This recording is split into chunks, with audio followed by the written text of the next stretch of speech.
जून का महीना था। सुबह के 8:30 ही बजे थे, परंतु धूप शरीर को चुभने लगी थी। दिल्ली महानगर की सड़कों पर भीड़ का सिलसिला जैसे उमड़ता ही चला आ रहा था।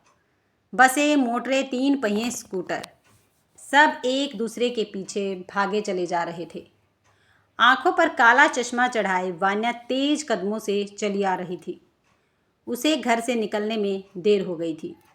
वह मन ही मन आशंकित थी कि कहीं उसकी बस न निकल जाए। अब तो मुझे यह बस किसी भी तरह नहीं मिल सकती।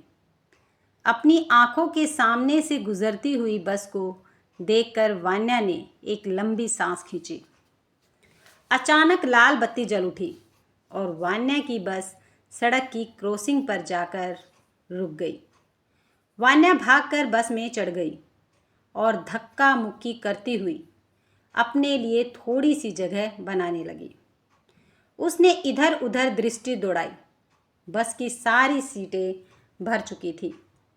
कहीं कहीं 2 की सीट पर 3 लोग बैठे थे। कोई और उपाय न देखकर वह भी बस में खड़े अन्य यात्रियों की कतार में खड़ी हो गई। बस में बैठे पुरुषों में से किसी ने भी उठकर उसे सीट देने की सहानुभूति न जताई। वान्या सोचने लगी, ठीक ही तो है, जब महिलाओं ने घर से निकलकर बाहर की दुनिया में कदम रखा है तो उन्हें अब अपनी सुकुमारकता भी छोड़नी ही पड़ेगी। हरी बत्ती जल चुकी थी और बस ने क्रॉसिंग पार करके गति पकड़ ली थी। उफ, इतनी गर्मी और ऊपर से यह भीड़। वान्या पर्स से टिकट के पैसे निकालते हुए बुदबुदाई। वह अपने आप को संभाल भी नहीं पाई थी कि बस अचानक एक ओर मुड़ी। बस के मुड़ने के साथ ही वान्या सामने की सीट पर बैठे पुरुष यात्रियों के ऊपर जा गिरी। किसी तरह उसने पर्स से पैसे निकालकर टिकट खरीदा और बस की छत में लगे पाइप को मजबूती से पकड़कर खड़ी हो गई। पड़ोसी ने एक दिन व्यंग कसा था, नौकरी करने में कितना आनंद है। प्रतिदिन अच्छी अच्छी साड़ियाँ पहनना और सुबह सुबह बन संवर कर सैर को चल देना।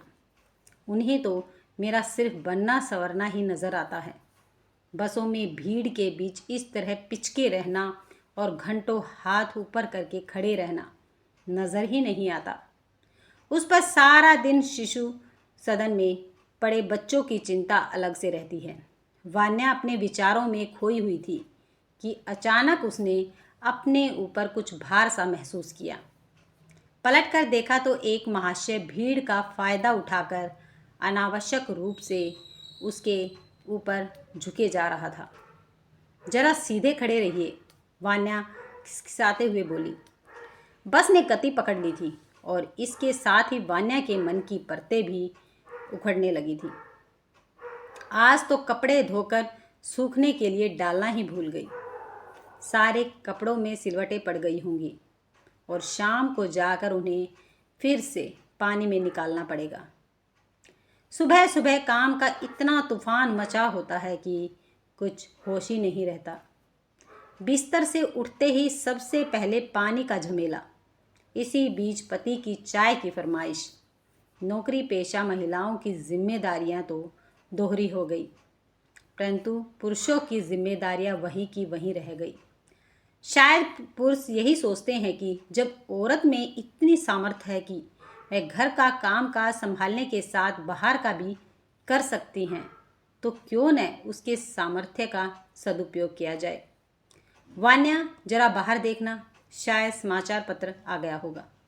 अक्षत ने बिस्तर में लेटे लेटे ही आवाज़ दी थी। सोनू और लवी अभी सोकर नहीं उठे थे, सो उसे ही समाचार पत्र लाने के लिए बाहर भागना पड़ा था। वह चाय का घूंट भी नहीं ले पाई थी कि उसकी काम वाली आ गई थी। फिर तो सारे काम छोड़कर वह माया रानी की सहायिका बनकर उसके पीछे पीछे घूमती रही। माया रानी को बर्तन धोने हैं तो पानी गर्म करके वह दे, उसे झाड़ू मारनी है तो सोफ़ा टेबल वह खिसकाए, माया की बच्ची रोए तो उसे चुप कराए, फिर माया रानी का काम समाप्त होने पर उसे चाय बनाकर पिलाए। उसे दफ्तर के लिए देर माया के कारण हुई थी। वान्या चिल्लाती रही, माया, जल्दी चाय पी ले, मुझे दफ्तर के लिए देर हो रही है। पर वह बालकनी में बैठी अपनी 2 वर्षीय बेटी कमली को खिलाने में लगी थी। तू यहाँ क्या कर रही है माया? अभी कमरे में पोछा लगाना बाकी है। आवाज़ सुनते ही वह हड़बड़ाकर उठी थी और पोछा लगाने के लिए चल पड़ी थी। वान्या सोनू के टिफिन में सैंडविच डालकर लवी की शिशु सदन की टोकरी तैयार करने लगी। दूध की बोतल बदलने के लिए फ्रॉक, बिस्कुट, फल आदि सब कुछ उसने ध्यान से टोकरी में रख दिया था। अब सिर्फ लवी को दलिया खिलाना ही बाकी था। उसने अक्षत को आवाज़ दी, सुनो जी, ज़रा लवी को दलिया खिला देना। मैं सोनू की कमीज में बटन लगा देती हूँ। वान्या, तुम मुझे प्रतिदिन दफ्तर के लिए देर कराती हो। अभी मुझे स्वयं भी तो तैयार होना है। सोनू को बस तक छोड़ना है। शिशु सदन का नाम सुनते ही वान्या की 3 वर्षीय बेटी लवी बिफर पड़ी थी। मैं नहीं जाऊंगी वहाँ। लवी का यह रोना धोना और फिर उसे मनाना उसका प्रतिदिन का काम था। 10-15 मिनट का समय तो इसी में निकल जाता था।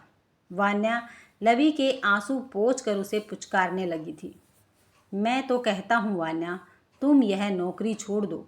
मेरा वेतन अभी इतना तो हो ही चुका है कि मैं तुम्हारी नौकरी के बिना भी घर का खर्चा चला सकता हूँ। अक्षत ने गुसलखाने में जाते जाते कहा था। शायद अपनी लाडली बेटी को रोता हुआ देखकर उसका हृदय द्रवित हो उठा था।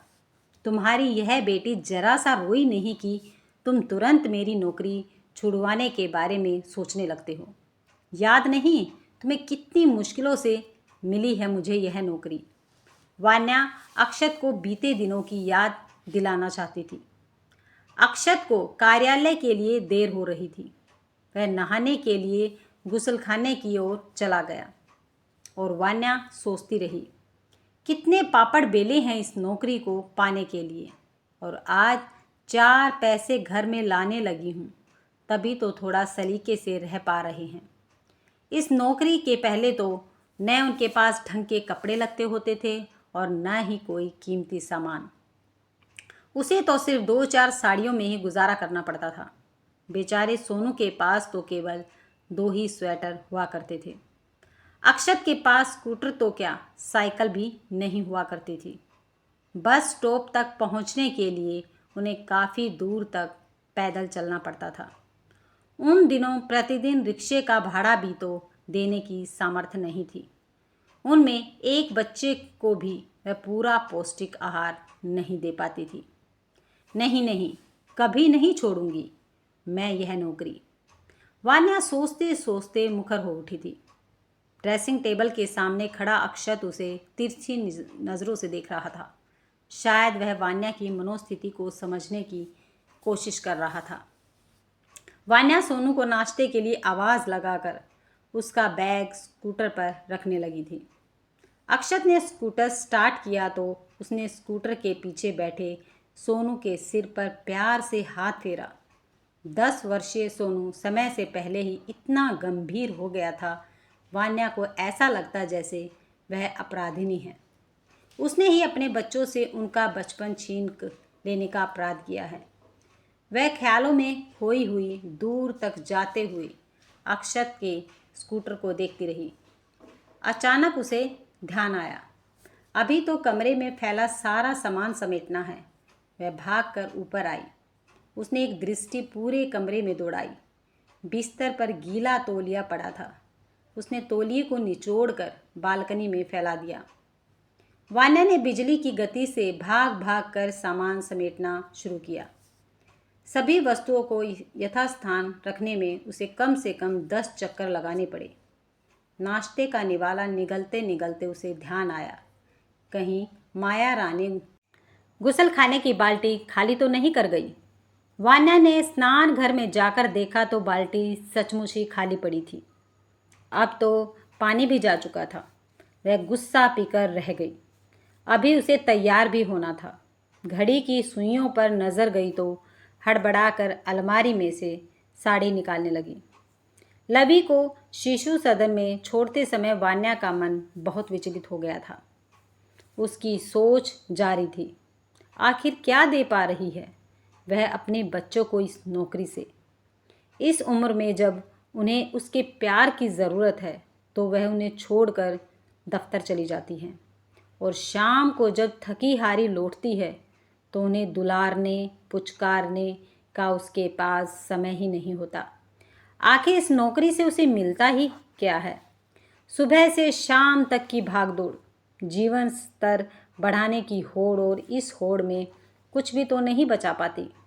वह अपनी आमदनी का जब वह नौकरी नहीं करती थी तो उसका काम 4-5 साड़ियों में ही चल जाता था, लेकिन कार्यालय के लिए अब 15-20 साड़ियाँ भी कम पड़ती हैं। वर्ष में 2-3 जोड़ी चप्पलें घिसी जाती हैं, ऊपर से पाउडर, क्रीम, लिपस्टिक का खर्चा अलग से। पति पत्नी दोनों कमाऊ हो तो ससुराल वाले भी कुछ ज़्यादा ही अपेक्षा करते हैं। वह तो बस सुख सुविधा के साधन जुटाने की मशीन बनकर रह गई है और दिन रात पिस रही है इसी चक्की में। पारिवारिक स्नेह और प्यार की जगह अब टीवी और फ़ोन ने ले लिया है।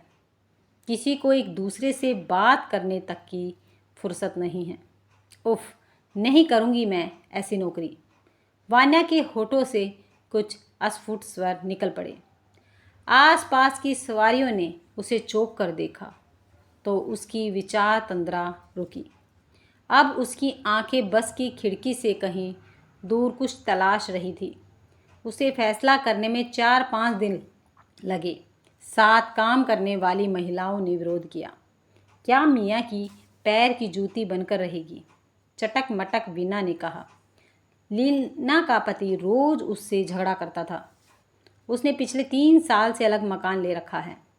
हमारे पास इतनी दौलत कहाँ की नौकरी छोड़ सके, यह सरोज का कहना था।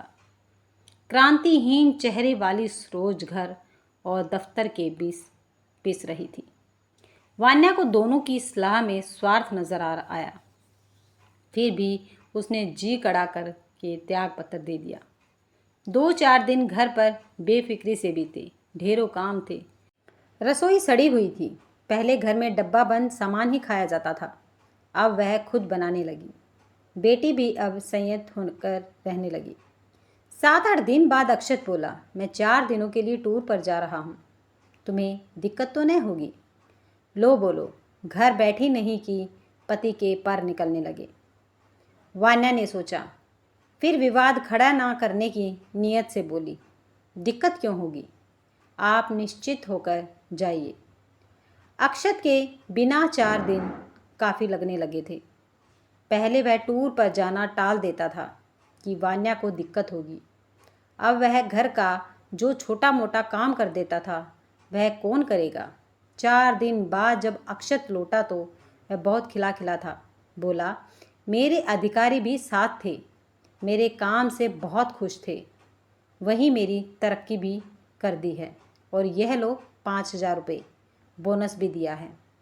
थोड़ी देर बाद अक्षत फिर बोला, अधिकारी कह रहे थे कि पहले घरेलू कठिनाइयों के कारण ही वे मुझे जिम्मेदारियां देने से कतरा रहे थे। वे नहीं चाहते थे कि बाहर जाने के कारण घर में विवाद हो। वान्या सन्न रह गई। वह सोचती तो थी कि उसकी नौकरी से घर में बरकत थी, पर यह तो उल्टा था। उसे अपने निर्णय पर गर्व हो गया। उसने सोचा कि नौकरी नहीं तो क्या, वह भी तो अक्षत की कमाई में हिस्सा देती ही है। अगर आपको ये कहानी पसंद आई है तो वीडियो को लाइक और शेयर और सब्सक्राइब करना मत भूलिएगा।